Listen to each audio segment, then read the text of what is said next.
नमस्कार जोहार, मैं हूं विवेक कुमार और आप देख रहे हैं ओबीसी टाइम्स। अभी हम मौजूद हैं गाजीपुर जनपद के उस ऐतिहासिक स्थल पे जहां फूलन देवी का शहादत दिवस आज मनाया गया। फूलन देवी का बलिदान दिवस मनाया गया। इसके कार्यक्रम के आयोजन करता रहे सूरजराम बागी जी हमारे साथ यहाँ हैं। आप जानते ही हैं फूलन देवी किसी पहचान की मोहताज नहीं है। विश्व की विद्रोहियों में उनका चौथा स्थान आता है। हमारे साथ सूरजराम बागी जी हैं जिनसे हम बात करेंगे और जानेंगे कि आखिर फूलन देवी का शहादत दिवस मनाने की प्रेरणा उन्हें कहां से मिली। सबसे पहले तो स्वागत है और सफल आयोजन के लिए आपका धन्यवाद भी करता हूं। बोलिए, क्या पूछना चाहते हैं? फूलन देवी का जो आप शहादत दिवस यहाँ पे मना रहे हैं, बलिदान दिवस मना रहे हैं, इसकी प्रेरणा आपको कहां से मिली? मेरी प्रेरणा मिली फूलन देवी की जो जीवनी मैंने पढ़ा जी।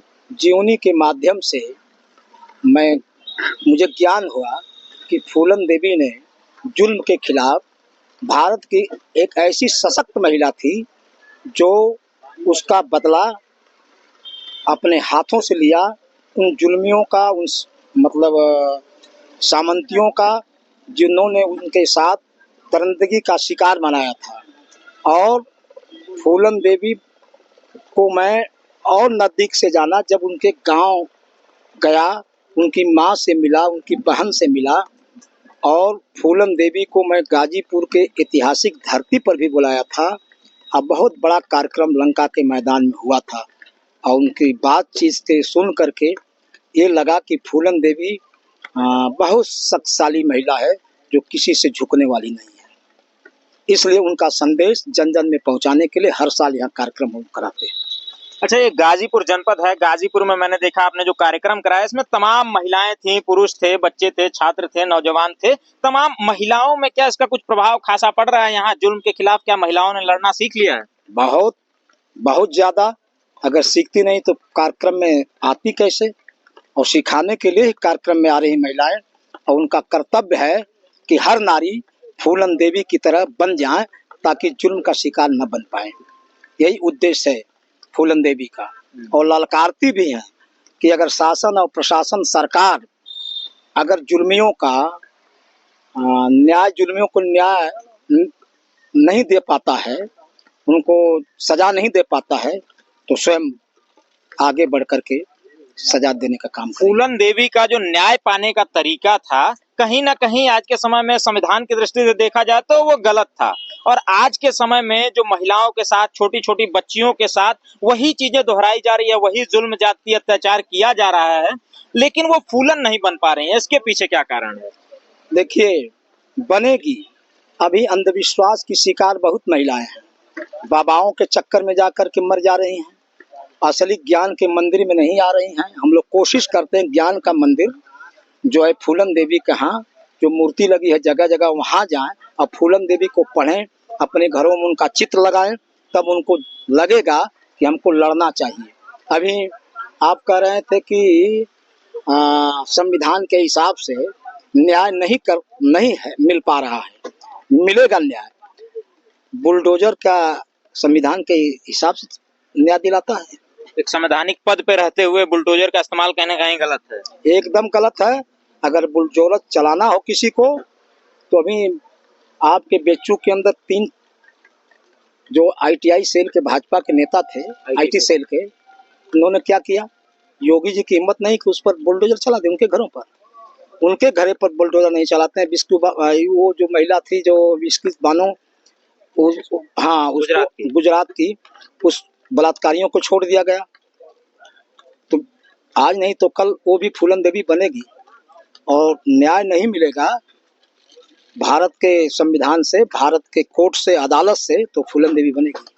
उसको कोई दुनिया की ताकत नहीं रोक सकता, ये जान लीजिए। तो आप तो अगर किसी को फूलन देवी बनने को प्रेरित कर रहे हैं तो आप उसको एक गलत रास्ते पे लेके जा रहे हैं, गलत ट्रैक पे। कहाँ इसका खंडन आप कैसे करें? कोई गलत काम नहीं है।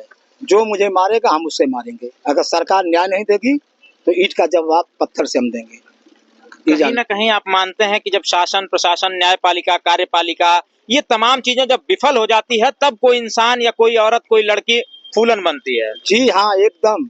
अभी भारत देश के अंदर बड़ी नक्सली पैदा हुए थे ना जी। जैसे आपके मिर्जापुर इलाके के अंदर कुछ क्षेत्र था और देश के और हिस्सों में नक्सली क्यों पैदा होते हैं? नक्सली सरकार से और प्रशासन से गुहार लगाता है, अपने जुल्म के लिए प्रार्थना पत्र देता है। जब वह उसको न्याय नहीं मिलता है तब नक्सली बन जाता है। उसी तरह से भारत की महिलाएं जो जुल्म की शिकार होंगी, अगर उसको न्याय नहीं मिलेगा तो फूलन देवी बनेगी, ये सत्य है। और फूलन देवी का विचार भी सत्य है, इसको कोई मिटा नहीं सकता है। तमाम महिलाएं भी हैं यहाँ पे जिनसे हम बात करेंगे। यहाँ आप लोग आई हैं क्या गांव में जाके? यहाँ पे जो आपने मोटिवेशन लिया है, जो चीजें फूलन देवी के बारे में आप जानती हैं, क्या गांव में भी लोगों को जागरूक करने का कार्य करती हैं? बिल्कुल, समय समय पे जब भी हमें मौका मिलता है और हम गांव में समाज में महिलाओं के बीच जाते हैं तो अपनी वीरांगना के बारे में बताते हैं। और मुझे नहीं लगता कि पहले की तरह अब हमारे समाज में इस तरह का कोई रूढ़िया है कि वीरांगना फूलन देवी के बारे में कोई नहीं जानता है। अब महिलाएं जागरूक हो गई हैं और अपनी वीरांगना फूलन देवी के जीवनी को जानते हुए, उन्हें समझते हुए कहीं न कहीं जागरूक हुई हैं और उनको जानती हैं और उनको मानती हैं। और तरह-तरह के कार्यक्रम फूलन देवी के होते रहते हैं और समय-समय पर उपस्थित भी होती हैं। अच्छा, तमाम सामंती टाइप के जो लोग हैं वो लगातार ये भ्रम फैलाते रहते हैं लोगों में, फूलन देवी डाकू थी। आखिर डाकू बनने की कहानी क्या थी उनकी? सामंतवादी लोग तो पहले ऐसा कि जो गरीब दलित वंचित समाज के लोग थे इसलिए उनको डकैत कर दिया। वरना अभी संविधान की बात करें कि कह रहे थे आप सूरज रामबागी जी से कि संविधान की नजर में फूलन देवी जो हत्या की थी वो अपराध था। तो पुराने समय में जाइए ना, जो राम जी थे उन्होंने भी शंभुक ऋषि की हत्या की थी, वो भी तो कानून की नजर में आज के समय में अपराधी है। लेकिन आपने जो कहा उसको मैं कहीं ना कहीं मानती हूँ, लेकिन ये है कि ऐसा कुछ नहीं है। सामंतवादी लोग तब भी थे, वो एक विचारधारा है, आज भी है। और कहीं न कहीं सामंतवादी विचारधारा के लोग हमेशा से दलित पिछड़े शोषितों का शोषण करते आ रहे हैं और कर रहे हैं। और हमको नहीं लग रहा है कि उनके उत्पीड़न और शोषण का सिलसिला इतना जल्दी खत्म होने वाला है। उसके लिए हमें अपने समाज को ज्यादा से ज्यादा शिक्षित करना पड़ेगा, जागरूक करना पड़ेगा।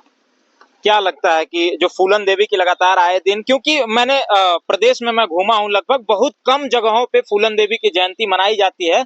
बहुत कम जगहों के लोग फूलन देवी के बारे में हालांकि जानने को, नाम तो सबने सुना है, लेकिन उनकी कहानी जो है बहुत कम लोगों ने सुनी है।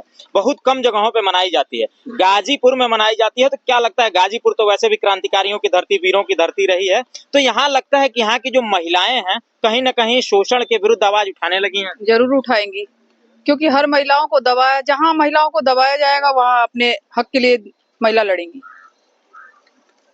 अच्छा, ये बताइए, सामंतवादियों की तरफ से जो लगातार आए दिन भ्रम फैलाया जाता है फूलन देवी डकैत थी, इसका आप खंडन कैसे करते हैं? इसकी कहानी कैसे आप बताते हैं? फूलन देवी डकैत नहीं है, न थी।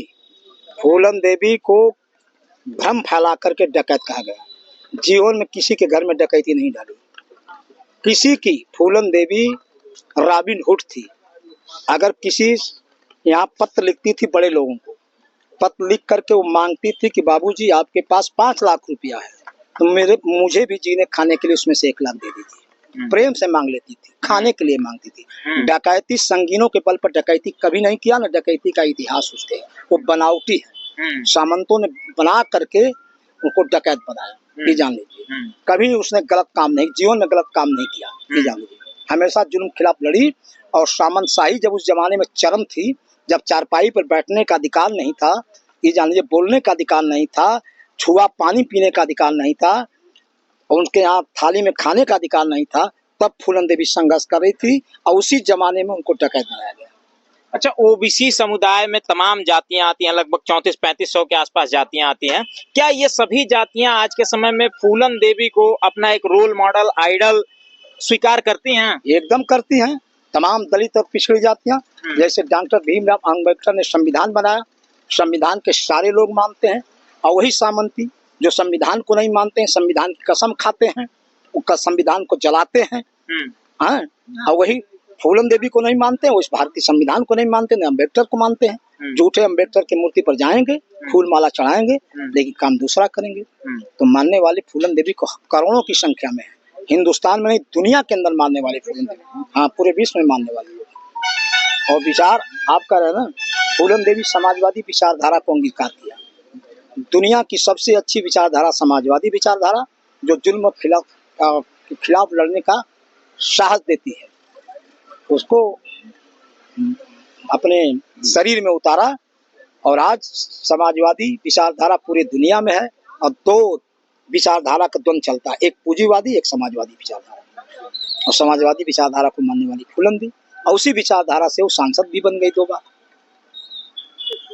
ये हमारे साथ यहाँ कार्यक्रम के आयोजन करता थे सूरजराम बागी जी, जिन्होंने तमाम विचार रखे और किस उद्देश्य को लेकर ये लगातार फूलन देवी की जयंती हर साल आयोजित कराते हैं, फूलन देवी का शहादत दिवस मनाते हैं। लोग इकट्ठा होते हैं, लोगों में कहीं ना कहीं एक अच्छा संदेश जाता है, जुल्म अत्याचार जाति के खिलाफ लड़ने की ताकत पैदा होती है, महिलाओं को कहीं ना कहीं सशक्त करने का बीड़ा इन्होंने उठाया है। जल्द ही मिलते हैं किसी और वीडियो में, तब तक के लिए नमस्कार, जोहार।